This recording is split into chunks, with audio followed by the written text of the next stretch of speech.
saksi mas? Tadi sidang satu ahli di bidang anak, dua saksi fakta yang menerangkan fakta-fakta hot. Nah, itu. Ya gitu aja. Pokoknya saya hanya bicara seperti itu. Artinya apa yang ada di persidangan, ada saksi fakta. Jadi saksi fakta itu adalah saksi yang mengetahui, melihat, dan ada di satu kejadian. Dia menerangkan sesuatu, ya keterangan yang menurut saya hot. Dan gitu aja deh. Hotnya apa? Udah tanya yang mau menjelaskan. Saya tidak mau menjelaskan. Berarti itu kerabat atau karyawan atau siapa bang saksi itu? Saksi tidak boleh saya beritahu siapa. Ya. Mas Bayu, Mas Bayu seperti apa Mas Bayu? Hah? Ya, lu kurang banget deh pertanyaannya deh. Yang mana sih yang nanya? Yang mana? Kita tandain dulu orangnya yang mana? Oh itu. Saya mau ini dulu. Punten. Iyalah, di tempat yang tepat ya. Iya. Iya lu. Ada komunikasi ya Bang? Doain yang terbaik ya semuanya ya. Dah semua. Yang ada itu bagaimana ceritanya? Ya. Kenapa anak-anak seperti itu saya nggak bisa jawab. Bang, ini kan yang dibawa sama Baim itu kan saksinya tuh ada banyak ya Bang, lebih dari 1 atau 5. Apakah memang saksi untuk dugaan perselingkuhan Paul ini memang banyak yang melihat saksinya atau seperti apa nih Bang? Tidak boleh saya jelaskan. Saksinya menjelaskan peristiwa-peristiwa sendiri-sendiri. Ada peristiwa sebelum perkawinan, ada peristiwa perkawinan dan seterusnya. Jadi isinya saya tidak akan jelaskan. Yang jelas ada saksi yang mengetahui suatu peristiwa seperti itu. Bang, kalau inisial N itu disebut gak sih dalam ruang sidang? Bukan lagi disebut, lengkap namanya disampaikan dengan kekaget-kagetan. Nah, gitu aja. Jadi biasakan mencari informasi biar tidak terkaget-kaget di dalam ruangan persidangan. Bang, ketika illegal access menurut dia dibuka di persidangan, dia bantah gak sih Bang pihak Paula? Dibenarkan? Bang, sejauh ini Mas Baim sendiri udah ketemu pihak ketiga Bang? Kan mau ketemu tuh niatnya Bang? Siapa? Di persidangan. Oh belum, nanti kan sekarang masih saya, masih pihak Baim yang mengajukan saksi. Setelah kami selesai mengajukan bukti tertulis, mengajukan saksi dan ahli selesai, nanti haknya kepada termohon. Ya, kalau dia menghadirkan saksi silakan, semakin banyak semakin bagus. Supaya kita juga bisa bertanya bagaimana hukum Islam tentang muhrim. Bagaimana seseorang yang mempunyai muhrim yang tidak ada muhrim. Bang, dijelaskan lagi, Hukum Islam. artinya secara hukum nggak ada illegal access ketika suami istri? Ya, nggak ada ilegal. Suami istri mana bisa ilegal akses? Ya, betapa pengetahuan Paula misalnya gitu Bang? Kenapa? Biar betapa pengetahuan istrinya. Passwordnya? Anda punya password istri, Anda buka, kan sudah pegang password. Artinya memang ada satu sama lain. Dan kalau emang tidak ada apa-apa, kenapa harus takut? Logika hukum, di saat tidak terjadi apa-apa tidak perlu takut apapun yang dibuka dari HP kita. Tapi kalau HP kita sembunyikan, kita hapus-hapus, kita ganti-ganti, timbul tanda tanya. Kenapa harus seperti itu? Kenapa harus takut untuk dibuka oleh suaminya atau dibuka oleh istri? Suami istri itu harus keterbukaan, tidak ada yang perlu ditutupi. Seperti itu, karena kita menjalin kehidupan rumah tangga untuk sakinah, mawaddah, warahmah, untuk kepentingan, kemaslahatan mereka dan anak-anak. Seperti itu. Ya, Bang. Agenda selanjutnya mungkin Bang Tanggal 8 insya Allah ada saksi lagi. dari pihak Baim juga Bang? Ya, itu mungkin yang terakhir. Karena saya pikir sudah cukup, karena mempunyai peristiwa-peristiwa. Yang kedua ada ahli lagi yang melakukan terapi terhadap trauma anak. Tadi apa saksinya sama ahlinya berapa orang tadi Bang? Tadi satu ahli, dua saksi. Ahlinya apa? Ali ya. Ahli psikolog, tapi nama saya nggak boleh sebutkan. Kalau saksinya sendiri dari Saksinya 2 dan saksi ya sudah menjelaskan semua. Alasannya Bang untuk menghadirkan saksi psikolog ke persidangan? Ya karena memang anak itu harus dilakukan assessment terhadap orang yang ahli. Saya bukan ahli di bidang anak, majelis hakim juga bukan ahli di bidang anak. Harus orang yang ahli. Silakan kalau dari pihak sana ingin melakukan juga mendatangkan ahli di bidang anak untuk memeriksa anaknya, silakan. Itu kita fair, kita terbuka. Tidak ada hal-hal yang harus ditutupi karena semua demi kepentingan anak-anak. Di dalam Sehingga Mbak Imong selalu bilang rumah saya terbuka. Kapan saja sepanjang pada jam-jam yang pantas datang, silakan. Tidak ada yang melarang. Bang, di dalam juga membahas soal hak asuh anak juga nggak sih? Soal psikolog juga atau ada kaitannya juga dengan hak asuh anak gitu? Ya, itu kaitannya dengan hak asuh anak.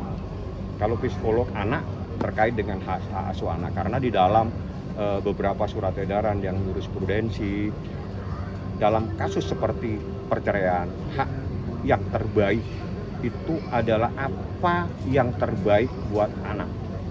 Jadi di dalam hukum, kompilasi hukum Islam, selama anak itu belum berumur 12 tahun, maka itu dikembalikan kepada majelis hakim. Majelis hakim nanti akan melihat mana yang terbaik untuk anak, apakah di ayahnya atau kepada ibunya. Tapi di saat anak berumur di atas 12 tahun, anak itu yang memutuskan. Itu kompilasinya. Jadi saat ini ada di tangan majelis hakim. Tapi masih banyak, Bang. Oke. Bang, aku dihitung Dikit kurang dia. Mas Baim sendiri. Ini bukan Mas Baim, anak-anak yang kepingin dengan Pak Baim. Beda kan? Ini teman-teman ini yang bisa jelas karena yang ikut sidang mereka ini. Coba, Man. Apa Man? Apa tuh? Apa Kalau pertanyaan? asli ini Mas Baim memang sengaja kayak ini kan dekat sama anak-anak, lebih dekat memang dia ingin Iya, ke hak asuh anak. jadi gini, proses hak asuh anak itu tadi sudah dijelaskan bahwa kompilasi hukum Islam, ya aturan itu adalah terkait dengan hakim diberikan hak.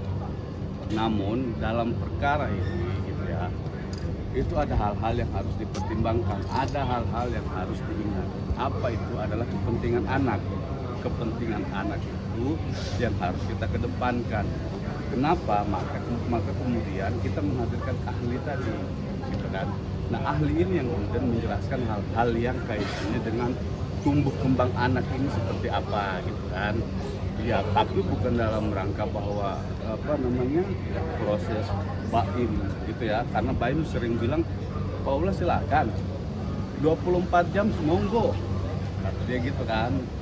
Atau ada di jam-jam tertentu misalnya datang mau jemput, mau ambil anak, bawa silakan main, tidak ada larangan sama sekali. Oleh kamera Bang, gitu Oke ya.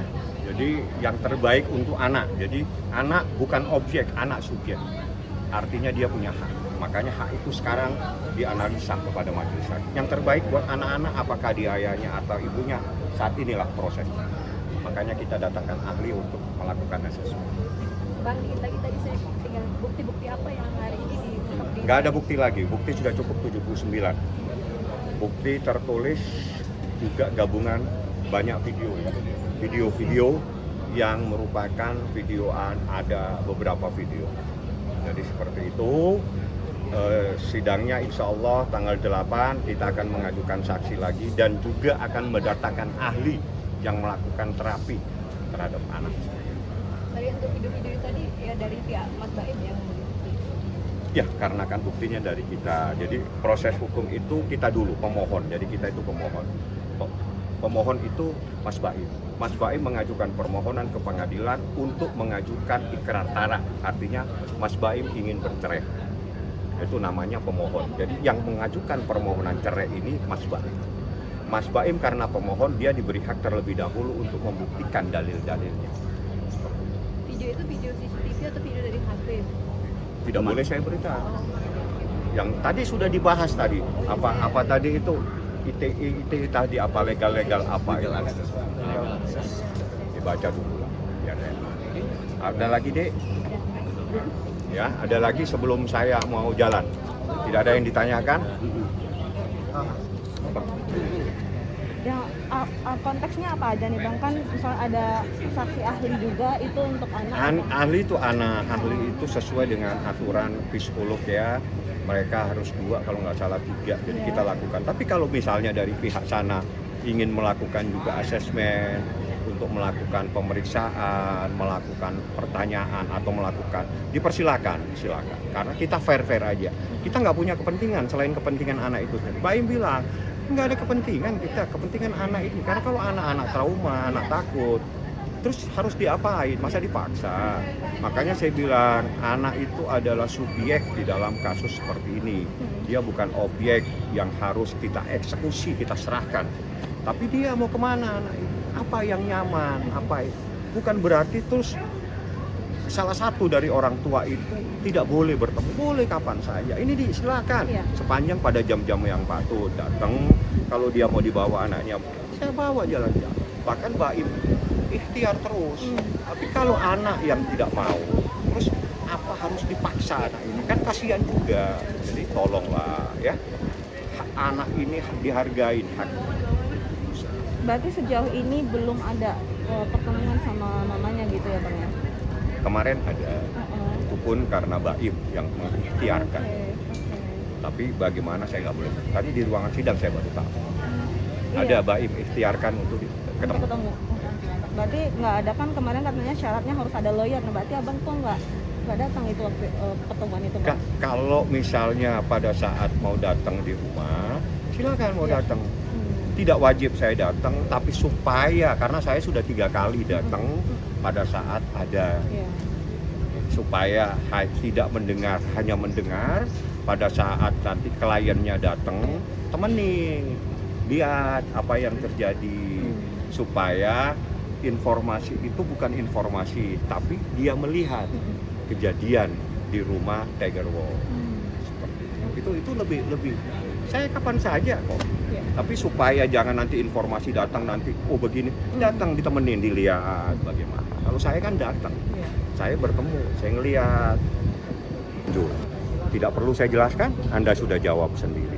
Artinya tidak pernah ada keinginan dari Baim untuk berdamai, kecuali perdamaian terhadap anak. Jadi saya tidak perlu menjelaskan. Jadi supaya simpel. Siapa yang mengajukan gugatan, apakah dia mencabut? Karena dia mencabut, kapan saya dia bisa cabut? Dia datang, yang mulia saya cabut gugatan saya. Boleh? Tidak perlu pakai pengacara. Tapi sampai detik ini, sampai tadi dia hadir selalu sidang, dia masih ingin menyelesaikan masalah ini melalui pengadilan. Artinya itulah keputusannya Ibrahim Muhammad Ibrahim alias Baim. Masih tetap. Oke. Mengenai bukti abang totalnya 79 bukti terdiri tertulis dan video. Habis itu saksinya 10, 3 ahli. Seingat saya 10, kalau saya salah mohon maaf, saya harus buka lagi karena banyak sekali. Untuk menegaskan saja dari pihak abang untuk illegal akses sekali lagi bang. seperti Suami apa, Bang? istri. Suami istri. Suami istri memegang password masing-masing. Artinya dibenarkan. Dan itu di dalam persidangan juga dibenarkan. Artinya di cross check, hakim juga nge-cross check. Dan yang terpenting dari semua, yang berhak menilai itu bukan saya sebagai advokat, tapi adalah majelis hakim. Jadi biar majelis hakim yang menentukan bukti itu seperti apa. Saya nggak punya hak untuk bilang itu tidak sah, tidak boleh juga saya bilang itu sah. Tapi kita sampaikan, hakim menilai ini memenuhi syarat tidak. Bang, tadi si Baim nampaknya sedih gitu bang. Tadi apakah tadi di ruang persidangan ada suasana yang menegangkan? Tadi lihat Baim kayak agak sedih sedih. Kagak, dia mau sholat. Mau sholat dia tadi itu.